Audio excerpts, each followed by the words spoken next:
നിയമസഭാ തെരഞ്ഞെടുപ്പിന്റെ വോട്ടെടുപ്പ് കഴിഞ്ഞതോടെ ഇനി വിധി അറിയാനുള്ള കാത്തിരിപ്പിലാണ് കേരളം. മെയ് 4-നാണ് വോട്ടെണ്ണൽ. ഏറ്റവും ഒടുവിലത്തെ കണക്കുകൾ പ്രകാരം 78.27% സംസ്ഥാനത്തെ പോളിംഗ്. വിവരങ്ങളുമായി ഡി ബിനോയാണ് ചേരുന്നത്. ബിനോയ്, ഇനി വിധി അറിയാനുള്ള കാത്തിരിപ്പ് കൂടിയാണ്. മികച്ച ഒരു പോളിംഗ് ശതമാനം തന്നെയാണ് രേഖപ്പെടുത്തിയിട്ടുള്ളത്. എന്തായാലും ഒടുവിലത്തെ കണക്കുകൾ 78% പോളിംഗ് ശതമാനം കാണിക്കുന്നത്. എന്തൊക്കെയാണ് വിവരങ്ങൾ? ഏകദേശം ഇനി 24 ദിവസം കൂടി കാത്തിരിക്കണം വിധി അറിയുന്നതിന് വേണ്ടി. വൈകുന്നേരം ഏകദേശം 8 മണിക്ക് ശേഷവും പോളിംഗ് ബൂത്തുകളിൽ പല സ്ഥലങ്ങളിൽ വോട്ടർമാരുടെ നിര കണ്ടിരുന്നു എന്നുള്ളതാണ് ഈ തെരഞ്ഞെടുപ്പിൻ്റെ ഏറ്റവും വലിയ പ്രത്യേകത. പ്രത്യേകിച്ചും എടുത്തു പറയേണ്ട ഒരു പ്രധാനപ്പെട്ട കാര്യം, സംസ്ഥാനത്തെ 40-ലധികം വരുന്ന നിയമസഭാ മണ്ഡലങ്ങളിൽ പോളിംഗ് ശതമാനം 80-ന് മുകളിലാണ്. അതുകൊണ്ട് തന്നെയാണ് പ്രതിപക്ഷ നേതാവ് ഉൾപ്പെടെയുള്ള ആളുകളുടെ അവകാശവാദം ഒരു ക്ലീൻ സ്വീപ്പ് 47 നിയമസഭാ മണ്ഡലങ്ങളിൽ ഉണ്ടാകും എന്ന് അദ്ദേഹം പറയുന്നത്. അതേസമയം LDFിൻ്റെ നേതാക്കൾ പറയുന്നത് നേരെ തിരിച്ചാണ്. എല്ലാം LDFിന് അനുകൂലമായിരിക്കുന്നു എന്നുള്ള തരത്തിലാണ്.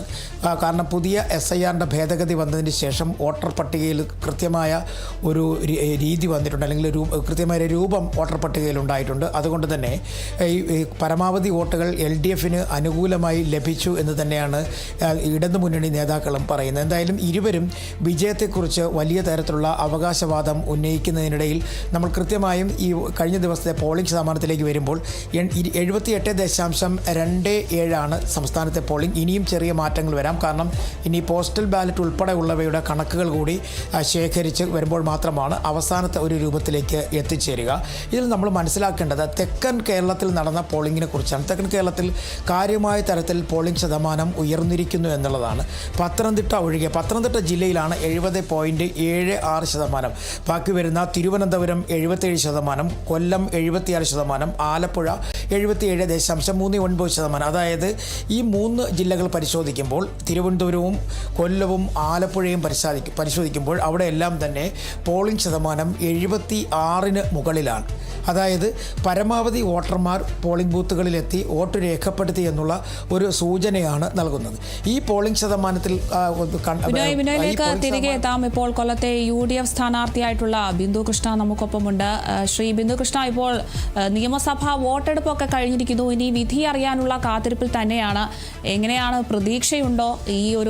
ഇവിടുത്തെ തിരഞ്ഞെടുപ്പ് UDF തൂത്തുവാരുമോ? എന്തൊക്കെയാണ് പ്രതീക്ഷ? തൂത്തുവരുമെന്നുള്ള കാര്യത്തിൽ യാതൊരു സംശയവുമില്ല. 10 വർഷക്കാലത്ത് ഇടത് ദുർഭരണം അത്രമേൽ ജനങ്ങളെ ബാധിച്ചു എന്നത് തെരഞ്ഞെടുപ്പിന്റെ വോട്ടിംഗ് പാറ്റേണിലടക്കം ദൃശ്യമാണ്.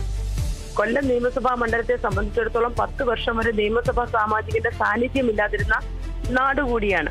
കഴിഞ്ഞ 5 വർഷക്കാലം മുഴുവൻ സമയം ഇവിടുത്തെ ജനങ്ങളോടൊപ്പം രാഷ്ട്രീയത്തിന് അതീതമായി നിലകൊണ്ട എനിക്ക് വലിയ പിന്തുണയാണ് രാഷ്ട്രീയത്തിനതീതമായി ഇവിടുത്തെ വോട്ടർമാരിൽ നിന്ന് ലഭിച്ചത് എന്നാണ് ഇന്നലെ ബൂത്തുകൾ സന്ദർശിച്ചപ്പോഴും അതിനുശേഷമുള്ള പൊതുജന അഭിപ്രായ പ്രകടനത്തിൽ നിന്നും മനസ്സിലാകുന്നത്. ഇടതു ദുർഭരണത്തിന് അന്ത്യം കുറിക്കുക എന്നുള്ളത് ഈ നാടിന്റെ ജനകീയ ആവശ്യമാണ്. കേന്ദ്ര സംസ്ഥാന സർക്കാരുകളുടെ ജനദ്രോഹ നടപടികൾ കൊണ്ട് അത്രമേൽ പൊറുതിമുട്ടിയിരിക്കുകയാണ് കേരളത്തിലെ ജനത. വ്യക്തമാണ്. എന്തായാലും നിയമസഭാ തെരഞ്ഞെടുപ്പിൽ വോട്ടെടുപ്പ് കഴിഞ്ഞതോടെ ഇനി വിധിയറിയാനുള്ള കാത്തിരിപ്പിലാണ്. വലിയ പ്രതീക്ഷ തന്നെയാണ് ശ്രീ ബിന്ദു കൃഷ്ണയും പറയുന്നത്. എന്തായാലും നമുക്കൊപ്പം സമയം ചെലവഴിച്ചതിന് വളരെ നന്ദിയുണ്ട്. എന്തായാലും ശ്രീ ബിന്ദു കൃഷ്ണ, കൊല്ലത്തെ UDF സ്ഥാനാർത്ഥി ബിന്ദു കൃഷ്ണയാണ് നമുക്കൊപ്പം ചേർന്നത്. മെയ് 4-നാണ് വോട്ടെണ്ണൽ. ഏറ്റവും ഒടുവിലത്തെ കണക്കുകൾ പ്രകാരം 78.27% സംസ്ഥാനത്തെ പോളിംഗ് രേഖപ്പെടുത്തിയിട്ടുള്ളത്. വലിയൊരു പ്രതീക്ഷയിൽ തന്നെയാണ് ഇപ്പോൾ UDF ഉള്ളത്. എന്തായാലും കേരളം UDF തൂത്തുവാരുമെന്ന് തന്നെയാണ് ബിന്ദു കൃഷ്ണയും നമ്മളോട് പറയുന്നത്. എന്തായാലും വിധി കാത്തിരിക്കുകയാണ്. ആരാണ് ഇതിൽ കൂടുതൽ ഭൂരിപക്ഷം നേടുക എന്നൊക്കെ വലിയൊരു ആകാംക്ഷയിൽ തന്നെയാണ്. മെയ് 4-നാണ് വോട്ടെണ്ണൽ ഉണ്ടാകുക. ഏറ്റവും ഒടുവിലത്തെ കണക്കുകൾ പ്രകാരമാണ് ഈ 78% എന്നൊരു പോളിംഗ് ശതമാനത്തിലെത്തുന്നത്. ഉയർന്ന ഒരു വിജയപ്രതീക്ഷ തന്നെയാണ് മുന്നണികളും സ്ഥാനാർത്ഥികളും ഒക്കെ മുന്നോട്ട് വയ്ക്കുന്നത്. എന്തായാലും മെയ് 4-ന് വോട്ടെണ്ണൽ വരികയാണ്.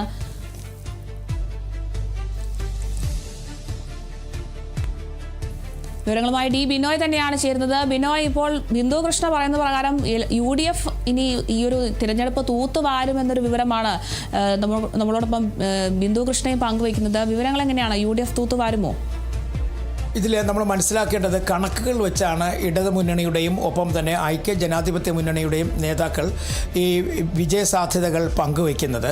ഇരു മുന്നണികളും വലിയ തരത്തിലുള്ള പ്രതീക്ഷകളാണ് പങ്കുവച്ചുകൊണ്ടിരിക്കുന്നതും. പ്രത്യേകിച്ചും കോൺഗ്രസിനെ സംബന്ധിച്ചിടത്തോളം അവരുടെ പ്രതീക്ഷകൾ തെറ്റിയിട്ടില്ല എന്ന് തന്നെയാണ് പറയുന്നത്. കാരണം 78.27 പോളിംഗ് ശതമാനം, അത് കൃത്യമായി പറഞ്ഞു വരുമ്പോഴേക്കും ഏകദേശം 79% അടുത്തു വരും. ഇത്തരത്തിൽ പോളിംഗ് ശതമാനം കൂടിയിരിക്കുന്നത് പരമാവധി ആളുകൾ കൃത്യമായും വോട്ട് രേഖപ്പെടുത്തി എന്നുള്ളതിൻ്റെ ഒരു സൂചനയാണ്. മറ്റൊരു പ്രധാനപ്പെട്ട കാര്യം, സാധാരണഗതിയിൽ കോൺഗ്രസിനെ സംബന്ധിച്ചിടത്തോളം അവർക്ക് കൂടുതലായി ലഭിക്കുന്ന ന്യൂനപക്ഷ സമുദായങ്ങളിൽ നിന്നുള്ള വോട്ടുകൾ അതിനൊരു ഏകീകൃത സ്വഭാവം ഉണ്ടായെന്നും അത് അത്തരത്തിൽ തന്നെ UDF അനുകൂലമായെന്നും ആണ് നേതാക്കളുടെ പ്രതീക്ഷ. അങ്ങനെയാണെന്നുണ്ടെങ്കിൽ UDF ഒരു ക്ലീൻ സ്വീപ്പ് നടത്തും, അധികാരത്തിൽ എത്തും എന്ന് പറയുന്നുണ്ട്. എന്നാൽ LDF ആകട്ടെ ഭരണ തുടർച്ച എന്നുള്ള ഒരു ആഗ്രഹം പൊതുവെ ആളുകൾക്കിടയിലുണ്ട്. ഭരണവിരുദ്ധ വികാരം ഇല്ല. സംസ്ഥാനത്ത് നിലനിൽക്കുന്ന മറ്റ് വർഗീയമായ ചില കാര്യങ്ങൾ, ഒപ്പം BJPയെ പരാജയപ്പെടുത്തുക എന്ന ലക്ഷ്യത്തോടുകൂടി ജനങ്ങൾ വലിയ തരത്തിൽ LDF അനുകൂലമായി വോട്ട് രേഖപ്പെടുത്തി എന്നാണ് LDFും പറയുന്നത്. ഈ രണ്ട് വാദഗതികളും അനുസരിച്ച് നോക്കുമ്പോഴേക്കും LDFും അതുപോലെ തന്നെ വിജയത്തിനപ്പുറം മറ്റൊന്നും തന്നെ പ്രതീക്ഷിക്കുന്നില്ല. അതായത് 3.0 എന്ന് പറയുന്ന അവരുടെ മിഷൻ അല്ലെങ്കിൽ അവരുടെ താല്പര്യം അല്ലെങ്കിൽ അവരുടെ ചിന്ത അത് ഏകദേശം പൂർത്തിയാകപ്പെടും, അല്ലെങ്കിൽ അത് ശരിയാകും എന്നുള്ള പ്രതീക്ഷയാണ് നേതാക്കന്മാർ പങ്കുവയ്ക്കുന്നത്. എന്തായാലും ഇരു മുന്നണികളും തികഞ്ഞ ആത്മവിശ്വാസത്തിലാണ്. BJP ആകട്ടെ കഴിഞ്ഞ ദിവസം മുതൽ പറയുന്നൊരു പ്രധാനപ്പെട്ട കാര്യമുണ്ട്.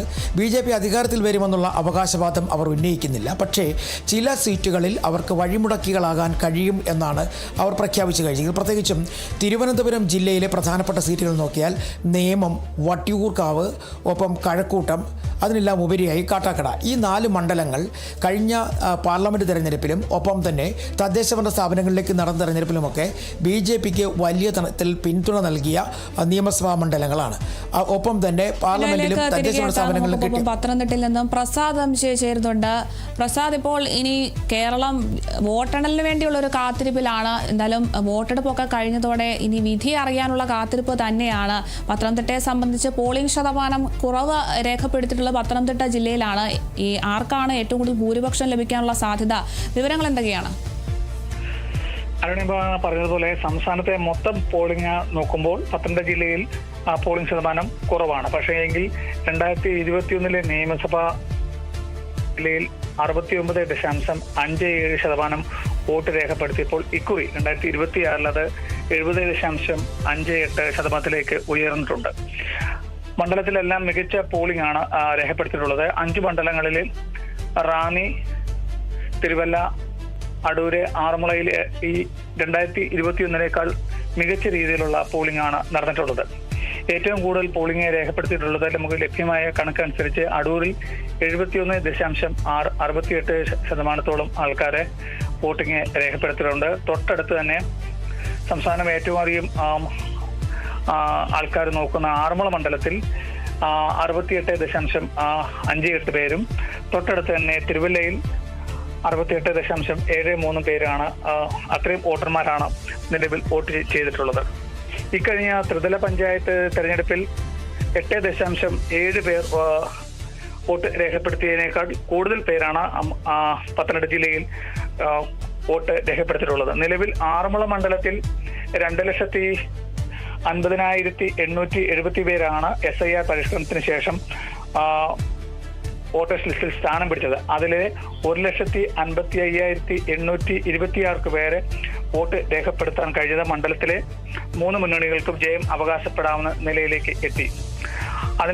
അതുപോലെ തന്നെ അടൂർ മണ്ഡലത്തിൽ 1,70,000 പേര് ഉള്ള സ്ഥാനത്ത് 1,20,000 പേര് അടൂർ മണ്ഡലത്തിലും, റാന്നിയിൽ അതുപോലെ തന്നെ കോന്നിയിലും സമാന രീതിയിൽ തന്നെ മണ്ഡലത്തിലെ മികച്ച രീതിയിൽ ഉള്ള പോളിംഗ് ആണ് രേഖപ്പെടുത്തിയിട്ടുള്ളത്. കഴിഞ്ഞ 1.5 മാസമായി അടിസ്ഥാനത്തിൽ 3 മുന്നണികളും കൂട്ടിയും കുഴച്ചും അവർക്ക് മണ്ഡലത്തിലെ വിജയശതമാനം ഉയർന്നിട്ടുണ്ടെങ്കിൽ 3 മുന്നണികളും വിജയപ്രതീക്ഷയാണ് അവകാശപ്പെടുന്നത്. അത് ഏത് തരത്തിൽ വരുന്ന മെയ് 4 ഏത് തരത്തിൽ അതിന്റെ ഒരു ട്രെൻഡിങ് പാറ്റേൺ അനുസരിച്ച് അത് മാറുമോ ഇല്ലയോ എന്നുള്ളതാണ്. നമുക്ക് ഇനി മെയ് 4 വരെ കാത്തിരിക്കാം. അരുണിമ. ശരി, വ്യക്തമാണ്. പത്തനംതിട്ട ജില്ലയിലും വലിയ വിജയപ്രതീക്ഷ തന്നെയാണ് സ്ഥാനാർത്ഥികളൊക്കെ പറയുന്നത്. എന്തായാലും വലിയ പ്രതീക്ഷ തന്നെയാണ്. മെയ് 4 വോട്ടെണ്ണലിൽ വലിയ പ്രതീക്ഷ തന്നെയാണ് സ്ഥാനാർത്ഥികളൊക്കെ വെക്കുന്നത്. കൂടുതൽ വിവരങ്ങൾ നൽകിയത് പത്തനംതിട്ടയിൽ നിന്നും പ്രസാദ് എംജിയാണ്. നമുക്കിനി തിരികെ വീണ്ടും ബിനോയിലേക്ക് വരാം. ബിനോയ്, തുടരാം. തെക്കൻ കേരളത്തിലെ പ്രധാനപ്പെട്ട ജില്ലകളിലൊന്നായ തിരുവനന്തപുരം ജില്ലയിൽ വലിയ തരത്തിൽ ത്രികോണ മത്സരം നടന്ന നിയമസഭാ മണ്ഡലങ്ങളുണ്ട്. അതിൽ പ്രധാനപ്പെട്ടത് നേമം, വട്ടിയൂർക്കാവ്, ഒപ്പം കഴക്കൂട്ടം, അതുപോലെ തന്നെ കാട്ടാക്കട. ഈ 4 മണ്ഡലങ്ങളിലെയും ത്രികോണ മത്സരം BJPയെ സംബന്ധിച്ചിടത്തോളം നിർണായകമാണ്. അവർക്ക് ഇതിലേതെങ്കിലും ഒരു സ്ഥലത്ത് മത്സരിച്ച് വിജയിച്ചേ മതിയാവുകയുള്ളൂ. പക്ഷേ ഇവിടെ വലിയ തരത്തിലുള്ള പോളിംഗ് നടന്ന ഒരു സാഹചര്യം കൂടി കണക്കിലെടുക്കുമ്പോൾ BJPക്ക് എതിരെ പ്രവർത്തിക്കുന്ന ഘടകങ്ങൾ, അതായത് BJPക്ക് ഒരു കാരണവശാലും വിജയിക്കുവാൻ അവസരം ഒരുക്കരുത് എന്ന് ചിന്തിക്കുന്ന ഘടകങ്ങളുണ്ട്. ആ ഘടകങ്ങൾ കൃത്യമായും UDFന് അനുകൂലമായി വോട്ട് രേഖപ്പെടുത്തിയിട്ടുണ്ട് എങ്കിൽ അത് ആ UDFൻ്റെ സ്ഥാനാർത്ഥികൾക്ക് വിജയത്തിന് വഴിയൊരുക്കും. പക്ഷേ മറ്റൊരു പ്രധാനപ്പെട്ട കാര്യം എടുത്തു പറയേണ്ടത്, കഴിഞ്ഞ നിയമസഭാ തെരഞ്ഞെടുപ്പിന് അപ്പുറത്തേക്ക് പോയാൽ, അതായത് 2021 നിയമസഭാ തെരഞ്ഞെടുപ്പിൽ നേമം 2ാം സ്ഥാനത്തായിരുന്നു BJP. 2016 BJP വിജയിക്കുകയും ചെയ്തിരുന്നു. പക്ഷേ ഇവിടെ നിന്നെല്ലാം വ്യത്യസ്തമായി ഇപ്പോൾ ആ സ്ഥിതിഗതി മാറിക്കഴിഞ്ഞിരിക്കുന്നു. LDFൻ്റെ തുടർഭരണം അത് വേണം എന്നാഗ്രഹിക്കുന്ന പാർട്ടിയും അല്ലെങ്കിൽ CPIM ഇടതുമുന്നണി പ്രവർത്തകരും, അതിനപ്പുറം UDFനെ അധികാരത്തിൽ എത്തിക്കണം എന്ന് തീരുമാനിച്ചിരിക്കുന്ന കോൺഗ്രസിനെ പിന്തുണയ്ക്കുന്ന ന്യൂനപക്ഷ വിഭാഗങ്ങൾ എന്ന് വേണമെങ്കിൽ പറയപ്പെടുന്ന ഒരു ചെറിയ ശതമാനം, ഇവരെല്ലാം കൂടി ചേരുമ്പോഴേക്കും മുന്നോട്ട് പോകുമ്പോൾ BJPക്ക് ഒരു നിർണായക ശക്തിയായി മാറപ്പെടാം. കാരണം ആരുടെ വിജയം വേണമെങ്കിലും തട്ടിത്തെറിപ്പിക്കുന്ന തരത്തിലേക്ക് BJPക്ക് മാറാൻ കഴിയും. അപ്പോൾ അതുകൊണ്ടാണ് തിരുവനന്തപുരം ജില്ലയിൽ പല സ്ഥലങ്ങളിലും ത്രികോണ മത്സരത്തിൻ്റെ പ്രതീതി ഉണ്ടായി എന്ന് പറയുന്നത്. പക്ഷേ അവിടെ BJPക്ക് വലിയ തരത്തിൽ മുന്നേറ്റം ഉണ്ടാക്കാൻ കഴിയില്ല എന്ന് തന്നെയാണ് UDFൻ്റെയും LDFൻ്റെയും നേതാക്കൾ പറയുന്നത്. എന്തായാലും കേരളത്തിലെ തെക്കൻ ജില്ലകളിൽ UDFും LDFും ഒരുപോലെ തന്നെ അവകാശവാദം ഉന്നയിക്കുന്നുണ്ട്. അതായത് തിരുവനന്തപുരം, കൊല്ലം, പത്തനംതിട്ട, ആലപ്പുഴ ജില്ലകളിൽ ഏത് പാർട്ടിക്കാണോ അല്ലെങ്കിൽ ഏത് മുന്നണിക്കാണോ ആധിപത്യം ലഭിക്കുന്നത് ആ മുന്നണി സാധാരണ അധികാരത്തിൽ വരുന്ന ഒരു പതിവ് ഉണ്ട്. കഴിഞ്ഞ 2016 2021 വോട്ടിംഗ് നിലവാരവും അല്ലെങ്കിൽ ഓരോ രാഷ്ട്രീയ പാർട്ടികൾക്ക് കിട്ടിയ സീറ്റുകൾ വെച്ച് പരിശോധിക്കുമ്പോഴും ഈ യാഥാർത്ഥ്യം ശരിയാവുകയും ചെയ്യുന്നുണ്ട്. എന്തായാലും ഇതിനപ്പുറത്തേക്ക് 2026 കൃത്യമായി പോളിംഗ് ശതമാനം കൂടിയ ഒരു സാഹചര്യം കൂടി നിലനിൽക്കുന്നത് കൊണ്ട് തന്നെയാണ് UDF വലിയ തരത്തിലുള്ള ഒരു അവകാശവാദം തെക്കൻ ജില്ലകളിൽ ഉന്നയിക്കുന്നത്. ഒപ്പം LDFും ഒട്ടും പിറകോട്ടല്ല. LDFനും വലിയ തരത്തിലുള്ള പ്രതീക്ഷകൾ തിരുവനന്തപുരം, കൊല്ലം, ആലപ്പുഴ, പത്തനംതിട്ട ജില്ലകളിലുണ്ട്. കാരണം പത്തനംതിട്ട ജില്ലയിൽ 5 സീറ്റുകളിലും വലിയ തരത്തിലുള്ള മുന്നേറ്റം 2021 LDF നടത്തിയിരുന്നു. ആ സീറ്റുകൾ അതേപടി നിലനിർത്താൻ കഴിയും എന്നുള്ള പ്രതീക്ഷയുണ്ട്. കൊല്ലം ജില്ലയിൽ അത്തരത്തിൽ സീറ്റുകൾ നിലനിർത്താൻ കഴിയും. പ്രത്യേകിച്ചും കൊല്ലം ജില്ലയിലെ ഒട്ടുമിക്ക സ്ഥലങ്ങളിലും CPIMന് വലിയ തരത്തിൽ പിൻബലമുള്ള രാഷ്ട്രീയ സ്വാധീനമുള്ള നിയമസഭാ മണ്ഡലങ്ങളുണ്ട്. ആ നിയമസഭാ മണ്ഡലങ്ങളിലൊക്കെ തന്നെ CPIMന് വിജയിക്കാൻ കഴിയും എന്ന പ്രതീക്ഷ പങ്കുവയ്ക്കുന്നുണ്ട്. ആലപ്പുഴയിലേക്ക് എത്തുമ്പോൾ ആലപ്പുഴയിൽ ഉണ്ടായ ഒരു പ്രധാന പ്രശ്നം, അമ്പലപ്പുഴയിൽ G. സുധാകരൻ സ്വതന്ത്ര സ്ഥാനാർത്ഥിയായി മത്സരിക്കുന്ന എന്ന് പറഞ്ഞതിന് ശേഷം തൊട്ടു പിന്നാലെ UDFൻ്റെ പിന്തുണ കൂടി സ്വീകരിച്ചതോടുകൂടി അമ്പലപ്പുഴയിലെ തെരഞ്ഞെടുപ്പ് തികച്ചും രാഷ്ട്രീയപരമായി മാറുകയായിരുന്നു. അത് എത്ര കണ്ട് ഏതൊക്കെ രാഷ്ട്രീയ പാർട്ടികൾക്ക് അല്ലെങ്കിൽ ഏതൊക്കെ മുന്നണികൾക്ക് ഗുണം ചെയ്യും എന്നുള്ളത് ഇപ്പോൾ തന്നെ നമുക്ക് പ്രവചിക്കാൻ അസാധ്യമാണ്. കാരണം അവിടെ BJP ഒരു ശക്തിയല്ല. മത്സരം UDFും LDFും തമ്മിൽ അമ്പലപ്പുഴയിലേക്ക് മാറിക്കഴിഞ്ഞിരിക്കുന്നു. അതുകൊണ്ട് തന്നെ നിർണായകമായ ഒരു മത്സരം അമ്പലപ്പുഴയിൽ നടന്നതായിട്ട് പറയാൻ കഴിയും. ആലപ്പുഴയിലെ മറ്റു മണ്ഡലങ്ങളിൽ എല്ലാം തന്നെ വളരെ ശക്തിയേറിയ വാശിയേറിയ മത്സരമായിരുന്നു. കാരണം ആലപ്പുഴയിൽ കഴിഞ്ഞ പ്രാവശ്യം വലിയ തോതിൽ LDFന് സീറ്റ് ഉയർത്താൻ കഴിഞ്ഞിരുന്നു. UDFനെ സംബന്ധിച്ചിടത്തോളം അവർക്ക് വലിയ തരത്തിൽ ഒരു നേട്ടം 2021 തെരഞ്ഞെടുപ്പിൽ ആലപ്പുഴയിൽ ലഭിച്ചിരുന്നില്ല. അതായത് തെക്കൻ കേരളത്തിലെ ഈ 4 പ്രധാനപ്പെട്ട ജില്ലകളും പത്തനംതിട്ട അങ്ങനെ 4 ജില്ലകളിലും വലിയ തരത്തിലുള്ള മുന്നേറ്റം നടത്താൻ കഴിയാത്തൊരു സാഹചര്യം UDFന് ഉണ്ടായിരുന്നു. പക്ഷേ അത് ഇത്തവണ മറികടക്കാൻ കഴിയും എന്നുള്ള പ്രതീക്ഷയാണ് UDF പങ്കുവയ്ക്കുന്നത്. പക്ഷേ കഴിഞ്ഞ പ്രാവശ്യം ഉണ്ടായിരുന്ന അതേ സ്ഥിതി തന്നെ ഇത്തവണയും ഉണ്ടാകും. കൂടുതൽ സീറ്റുകൾ ലഭിക്കും എന്നുള്ള പ്രതീക്ഷയാണ് LDFനുള്ളത്. മധ്യ കേരളത്തിലേക്ക് വരുമ്പോൾ ഇടുക്കിയും കോട്ടയവും ഒപ്പം തന്നെ എറണാകുളവും തൃശ്ശൂരും ഉൾപ്പെടുന്ന ആ മേഖലയിലേക്ക് വരുമ്പോൾ കേരള കോൺഗ്രസ് എമ്മുകളുടെ ഒരു ആധിപത്യമുള്ള സ്ഥലം കൂടിയാണ് തന്നെയാണ് ഇടുക്കിയും കോട്ടയവും. അതിൽ ഇടുക്കിയിൽ 77.15%, എറണാകുളത്ത് 79.89%. അത് കൃത്യമായി കറങ്ങി വരുമ്പോഴേക്കും ഏകദേശം 80% എത്തും. തൃശ്ശൂരിൽ 79.11% പോളിംഗ് നടന്നിട്ടുള്ളത്. കോട്ടയത്താണ് പോളിംഗ് ശതമാനത്തിൽ ഒരു കുറവ് സംഭവിച്ചിരിക്കുന്നത്. ഇടുക്കിയിൽ പോളിംഗ് ശതമാനത്തിൽ കൂടുതലുമുണ്ട്.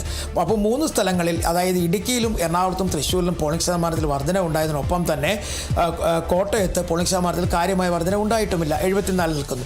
ഇതിൽ ഇടുക്കിയിലും കോട്ടയത്തുമാണ് ഇരു മുന്നണികളിലും വലിയ പ്രതീക്ഷ വയ്ക്കുന്ന കേരള കോൺഗ്രസുകളുടെ മത്സരം നടക്കുന്നത്.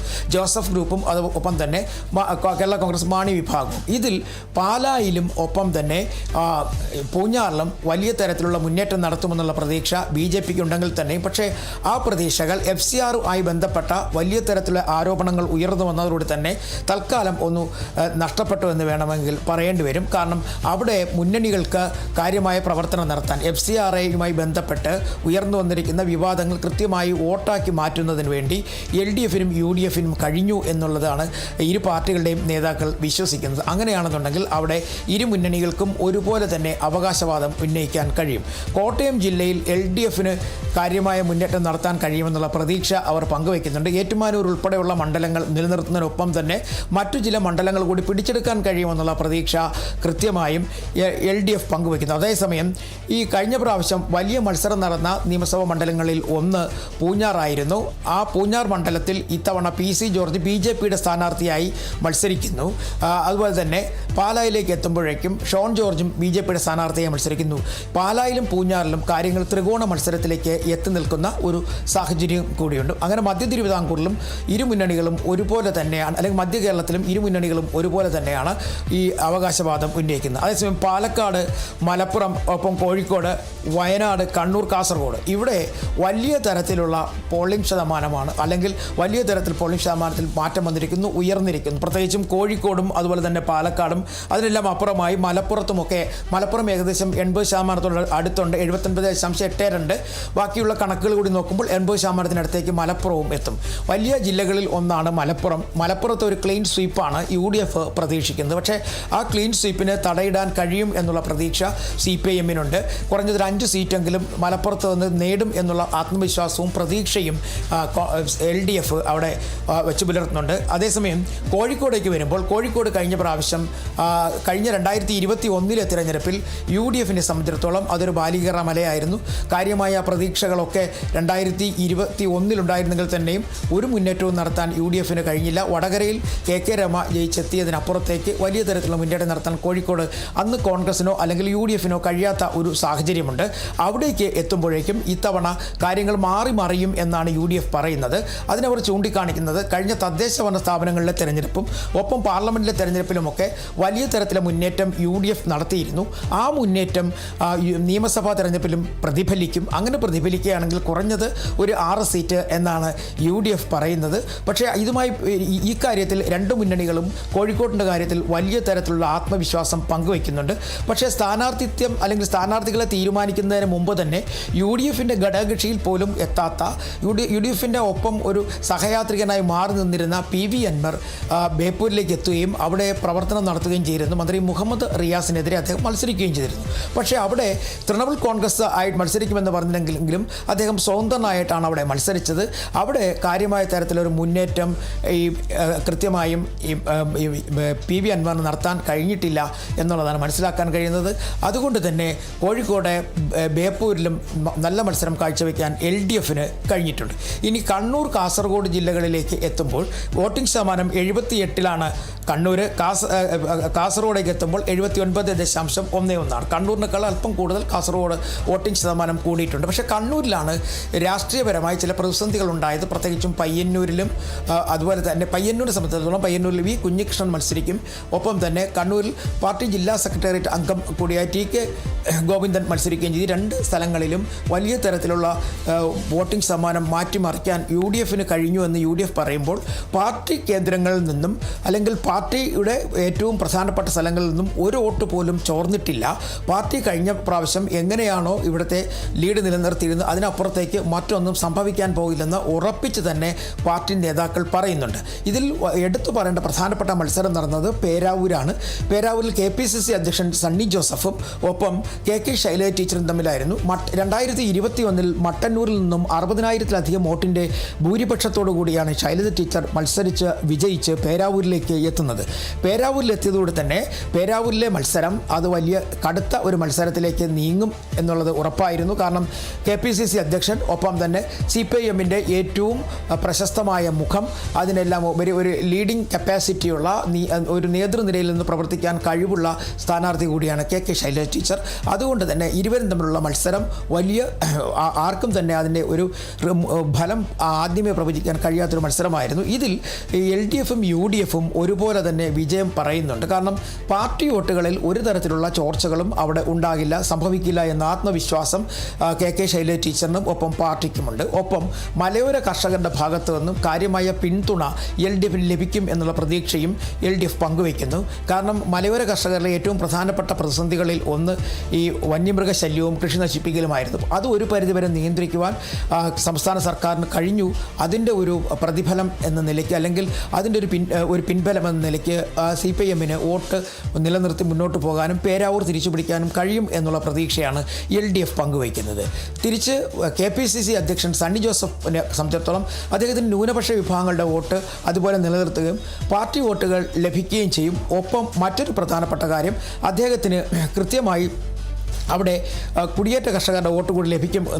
അതുകൊണ്ട് തന്നെ പേരാവൂരിൽ വിജയം ആവർത്തിക്കാൻ കഴിയും. അതാണ് കഴിഞ്ഞ ദിവസം അദ്ദേഹം മാധ്യമങ്ങളെ കണ്ടപ്പോഴേക്കും 10,000-ലധികം വോട്ടുകളുടെ ഭൂരിപക്ഷത്തോടു കൂടി തന്നെ വിജയിക്കാൻ കഴിയും എന്നുള്ള പ്രതീക്ഷ അദ്ദേഹം പങ്കുവച്ചത്. കാസർഗോഡാണ് വലിയ തരത്തിലുള്ള മത്സരത്തിലേക്ക് എത്തിച്ചേർന്നിരിക്കുന്നത്. മഞ്ചേശ്വരത്താണ് BJP അക്കൗണ്ട് തുറക്കം എന്ന് പറയുന്നത്. ആ മഞ്ചേശ്വരത്ത് ഇത്തവണ SDPI മത്സരരംഗത്തില്ല. അതുകൊണ്ട് തന്നെ അവിടെ മത്സരം കൃത്യമായി BJP-യും UDF-ഉം തമ്മിലാണ്. അങ്ങനെ വരുമ്പോഴേക്കും AK അഷ്റഫിന് അനുകൂലമായൊരു നിലപാട് മഞ്ചേശ്വരത്തുണ്ടാകും. ഇത്തരത്തിൽ കേരളത്തിലെ ഒട്ടുമിക്ക സ്ഥലങ്ങളിലും വലിയ തരത്തിലുള്ള മത്സരം കാഴ്ചവെക്കാൻ LDF-നും UDF-നും കഴിഞ്ഞിട്ടുണ്ട്. അതുകൊണ്ട് തന്നെ പ്രവചനാതീതമായ ഒരു മത്സരം എന്ന് വേണമെങ്കിൽ പറയാം. അതുതന്നെയാണ് നേതാക്കന്മാരും പറയുന്നത്. ഇരു കൂട്ടരും പരസ്പരം അങ്ങോട്ടും ഇങ്ങോട്ടും ഓരോ സീറ്റുകളുടെ കാര്യത്തിലും അവകാശവാദം ഉന്നയിച്ചു കഴിഞ്ഞിരിക്കുന്നു. BJP ആകട്ടെ അതിനും അപ്പുറത്തേക്ക് കൂടുതൽ പ്രതീക്ഷകൾ പങ്കുവയ്ക്കുന്നുണ്ട്. എന്തായാലും രണ്ട് മുന്നണികളും തികഞ്ഞ ആത്മവിശ്വാസത്തിലും വിജയപ്രതീക്ഷയിലുമാണ്. ശരി, വ്യക്തമാണ്. എന്തായാലും ഇത്തവണത്തെ വോട്ടെടുപ്പ് കഴിഞ്ഞതോടെ വലിയ പ്രതീക്ഷയിൽ തന്നെയാണ്. അതിൻ്റെ പ്രധാന കാരണം തന്നെ ഈ ഒരു പോളിംഗ് ശതമാനം തന്നെയാണ്. 78.27% ഇത്തവണത്തെ സംസ്ഥാനത്തെ പോളിംഗ് ശതമാനം എന്ന് പറയുന്നത്. 1987 ശേഷമുള്ള ഉയർന്ന പോളിംഗ് ശതമാനമാണ് ഇത്തവണത്തേത്. LDF ഭരണ തുടർച്ച പ്രതീക്ഷിക്കുകയാണ്. ഈ ഒരു മൂന്ന് മുന്നണികളും വലിയ പ്രതീക്ഷയിൽ തന്നെയാണ്. അതിൽ LDF-ൻ്റെ കാര്യം എടുക്കുമ്പോൾ വലിയ ഒരു ഭരണ തുടർച്ച പ്രതീക്ഷിക്കുന്നുണ്ട്. 80-ലധികം സീറ്റ് ഉറപ്പാണെന്നാണ് UDF വ്യക്തമാക്കുന്നത്. വിവരങ്ങളുമായി തിരുവനന്തപുരത്ത് നിന്നും പ്രദീപ് പാറശാല നമുക്കൊപ്പം ചേരുന്നുണ്ട്. പ്രദീപ്, ഇപ്പോൾ വോട്ടെടുപ്പൊക്കെ കഴിഞ്ഞു, വലിയ പ്രതീക്ഷയിൽ തന്നെയാണ് മുന്നണികളും സ്ഥാനാർത്ഥികളും ഒക്കെ. ഇനി വോട്ടെണ്ണൽ വരുമ്പോൾ എന്തൊക്കെയാണ് പ്രതീക്ഷ? തിരുവനന്തപുരം തലസ്ഥാന നഗരിയെ സംബന്ധിച്ചിടത്തോളം എന്താണ് പ്രതീക്ഷ? അരുണിമ പറഞ്ഞതുപോലെ തന്നെയാണ് 7% കൂടിയിട്ടുണ്ട്. കഴിഞ്ഞ തവണത്തെക്കാട്ടിൽ 7% നല്ല കുതിച്ചുയർന്ന ഒരു വോട്ടിംഗ് തന്നെയാണ് തലസ്ഥാന നഗരത്തിലുള്ള നമ്മുടെ തിരുവനന്തപുരത്ത് നടന്നിട്ടുള്ളത്. അത് ഏറ്റവും അതിശക്തമായ ത്രികോണ മത്സരം നടന്ന തലസ്ഥാനമാണ്. ത്രികോണം ശക്തമായിട്ട്, അതായത് സാധാരണ ഒരു ഇലക്ഷൻ തെരഞ്ഞെടുപ്പ് വരുന്ന സമയത്ത് BJP പലയിടത്തും നിഷ്ക്രിയമായി. പക്ഷേ ഇക്കൊല്ലം വലിയ പ്രതീക്ഷകൾ അർപ്പിക്കുന്ന കുറച്ച് മണ്ഡലങ്ങൾ നമുക്ക് തിരുവനന്തപുരത്ത് വരുന്നുണ്ട്. അതിശക്തമായ ത്രികോണ മത്സരം നടന്ന തലസ്ഥാന ജില്ലയിൽ നമുക്ക് ശതമാനം നോക്കുന്നുണ്ടെങ്കിൽ 77.04% ജില്ലയിലെ മൊത്തം വോട്ടിംഗ് വരുന്നത്. കഴിഞ്ഞ നിയമസഭാ തെരഞ്ഞെടുപ്പിനനുസരിച്ച് 7% വർധനമാണ് ഉണ്ടായിട്ടുള്ളത്. 2021 നിയമസഭാ തെരഞ്ഞെടുപ്പിൽ 70.02% പേരാണ് വോട്ട് രേഖപ്പെടുത്തിയത്. തൊട്ട് നമുക്കറിയാം 4 മാസം മുമ്പ് നടന്ന തദ്ദേശ തെരഞ്ഞെടുപ്പിൽ അവിടെ 67.42% ജില്ലയിലെ മൊത്തത്തിലുള്ള വോട്ടിംഗ്. 10% ഇത്തവണ കൂടിയിട്ടുള്ളത്. 2024 പാർലമെന്റ് തെരഞ്ഞെടുപ്പിൽ 67.91% നമുക്ക് എല്ലാവരും നോക്കിയിരുന്ന SIR വോട്ടർ പട്ടിക പരിഷ്കരണത്തിന് ശേഷം നടന്ന ആദ്യ തെരഞ്ഞെടുപ്പായതുകൊണ്ട് കുറച്ച് വോട്ടുകൾ, അതായത് കുറച്ച് യുവാക്കളുടെ വോട്ട്, അത്തരത്തിലുള്ള വോട്ടുകൾ കുറവ് സംഭവിച്ചിട്ടുണ്ട്. കൂടാതെ നമുക്ക് ശക്തമായ ത്രികോണ മത്സരം നടന്ന മണ്ഡലങ്ങളാണ് വോട്ടിംഗ് ശതമാനം കൂടിയതെന്നത് ഏറെ ശ്രദ്ധേയമാണ്. മത്സരത്തിന്റെ ആ ഒരു ചൂടും പല മണ്ഡലം, ഉദാഹരണം പറയുന്നതനുസരിച്ച് നേമമണ്ഡലം, കഴക്കൂട്ടം, വട്ടിയൂർക്കാവ്, തിരുവനന്തപുരം മണ്ഡലങ്ങളാണ് പോളിംഗ് കൂടിയിട്ടുള്ളത്. BJP വിജയപ്രതീക്ഷ വയ്ക്കുന്ന മണ്ഡലങ്ങളാണ് ഈ വോട്ടിംഗ് ശതമാനം കൂടിയിട്ടുള്ളതും എന്നതും ഏറെ ഒരു ശ്രദ്ധേയമാണ്. വോട്ടിംഗ് ശതമാനം കുത്തനെ കൂടിയത് ഫലത്തെ എങ്ങനെ ബാധിക്കുമെന്ന കണക്കുകൂട്ടലാണ് ഇപ്പോൾ മുന്നണികൾ ഓരോരുത്തരും നടന്നുകൊണ്ടിരിക്കുന്നത്. എന്തായാലും താമര തിരുവനന്തപുരം വിഭാഗത്തെ തലസ്ഥാന നഗരിയിൽ താമര വിരിയുമെന്നുള്ള ശുഭപ്രതീക്ഷയിലാണ് BJPയുടെ സംസ്ഥാന അധ്യക്ഷനായിട്ടുള്ള രാജീവ് ചന്ദ്രശേഖരൻ നമ്മളോട് പറഞ്ഞിട്ടുള്ളതും. അരുണിമ. ശരി, വ്യക്തമാണ്. ഏതായാലും ഇത്തവണത്തെ വോട്ടെടുപ്പിൽ തലസ്ഥാന നഗരിയിലും വലിയ പ്രതീക്ഷ തന്നെയാണ് വയ്ക്കുന്നത്. തിരുവനന്തപുരത്ത് ഇത്തവണ 77% പോളിംഗ് ശതമാനം രേഖപ്പെടുത്തിയിട്ടുള്ളത്. അതുതന്നെ വലിയൊരു മികച്ച പോളിംഗ് ശതമാനം തന്നെയാണ്. 7% വർധനവുണ്ടായിരിക്കുന്നു എന്നാണ് ഇപ്പോൾ അറിയാൻ കഴിയുന്നത്. എന്തായാലും 77% അവിടുത്തെ പോളിംഗ് ശതമാനം എന്ന് പറയുന്നത്. എന്തായാലും വലിയ ഒരു പ്രതീക്ഷയിൽ തന്നെയാണ് മൂന്ന് മുന്നണികളും. ഇത്തരത്തിൽ 78% ഇത്തരത്തിൽ സംസ്ഥാനത്തെ പോളിംഗ് ശതമാനം ഉയർന്നത് വലിയ പ്രതീക്ഷ തന്നെയാണ് വയ്ക്കുന്നത്. എന്തായാലും തിരുവനന്തപുരത്തെ സംബന്ധിച്ച് തലസ്ഥാന നഗരമാണ്. വലിയ ഒരു ആശങ്ക തന്നെയുണ്ട്. ആരായിരിക്കും തിരുവനന്തപുരത്തിന്റെ പ്രതീക്ഷ എന്നത് വലിയൊരു ചോദ്യം തന്നെയാണ്. എന്തായാലും BJP താമര വിരിയിക്കുമെന്നുള്ള ഒരു പ്രസ്താവന തന്നെയാണ് രാജീവ് ചന്ദ്രശേഖറും പ്രതീക്ഷ വയ്ക്കുന്നത്. എന്തായാലും വലിയ പ്രതീക്ഷയിൽ തന്നെയാണ് മൂന്ന് മുന്നണികളും ഉള്ളത്. എന്തായാലും 78.27% എന്നൊരു പോളിംഗ് ശതമാനത്തിൽ സംസ്ഥാനം എത്തി നിൽക്കുകയാണ്. ഇനി വോട്ട് എണ്ണൽ ദിവസമാണ് ഇനി കാത്തിരിക്കേണ്ടിയിരിക്കുന്നത്. വിധി അറിയാനുള്ള കാത്തിരിപ്പിൽ തന്നെയാണ് കേരളമുള്ളത്. മെയ് 4-നാണ് വോട്ടെണ്ണൽ. ഏറ്റവും ഒടുവിലത്തെ കണക്കുകൾ ഏറ്റവും കൂടുതൽ വലിയ ഒരു മികച്ച പോളിംഗ് ശതമാനം തന്നെയാണ് സംസ്ഥാനത്തുള്ളത്. 78.27% ഇത്തവണത്തെ പോളിംഗ് ശതമാനം എന്ന് പറയുന്നത്. വലിയൊരു മികച്ച പോളിംഗ് തന്നെയാണ് ഇത്തവണ ഉണ്ടായിരിക്കുന്നത്. 1987 ശേഷമുള്ള മികച്ച പോളിംഗ് ശതമാനം തന്നെയാണ് ഇത്തവണത്തെ നിയമസഭാ തെരഞ്ഞെടുപ്പിൽ കേരളത്തിന് ലഭിച്ചിരിക്കുന്നത്. അതുകൊണ്ട് തന്നെ വലിയ പ്രതീക്ഷയിൽ തന്നെയാണ് മുന്നണികളും സ്ഥാനാർത്ഥികളുമൊക്കെ. ഭരണ തുടർച്ച ഉണ്ടാകുമെന്നൊരു ആത്മവിശ്വാസത്തിൽ തന്നെയാണ് LDF. അതുപോലെ തന്നെ 100 സീറ്റുകൾ സ്വന്തമാക്കുമെന്ന് വ്യക്തമാക്കുകയാണ് UDFും. അതുപോലെ തന്നെ താമര വിരിയിക്കുമെന്നുള്ളൊരു പ്രതീക്ഷയാണ് BJPയും പങ്കുവയ്ക്കുന്നത്. അത് ഇത്തരത്തിൽ എല്ലാ മുന്നണികളും വലിയ പ്രതീക്ഷ തന്നെയാണ് വയ്ക്കുന്നത്.